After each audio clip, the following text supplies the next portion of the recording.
Alright, this is a rare lawnmower that I've done some modifications to. It's a New Englander. This is obviously New England. It says 4x20 on the deck. It's got a Briggs & Stratton 4-horse and 20-inch deck. It still has a blade on it and everything. And I put some kind of billet rims on the front with panoramic tires, and then the old tires that used to be on it, which are plastic, I put two of them. I got bigger screws at the hardware store and put two of them together so it has dualies in the back, and then it has a little headlight that's just a crappy, Walmart bike headlight. And then right here is the hand throttle, and down here is the set throttle. Which both of these are obviously off a bike. And the way it works is, as you'll see in the video, when you pull this, you can rev it up, but it would be a pain to hold this on while you're cutting grass with it.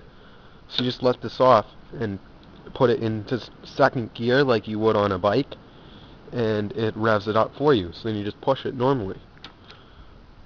Then I took a key start off one of my older lawnmowers that I blew the engine on, and it's got this exhaust that I made, which is kind of good. But anyways, and then you can see, I'll make another video of how it works, take off the air filter, of how the two throttles work. See, there's two, one for each.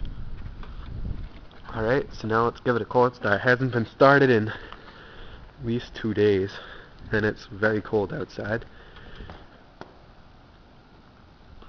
Alright, start it up. Okay, turn on the key. Tilt it back. Tilt it back to prime it. Open a couple times.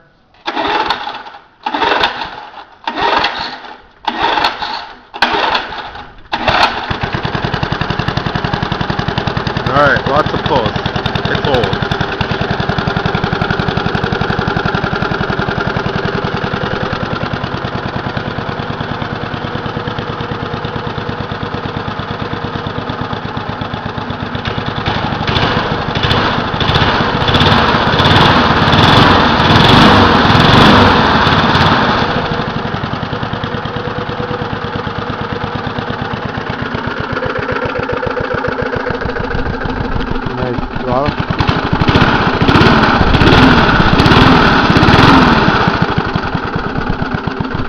Okay, and then there's this throttle. You push this.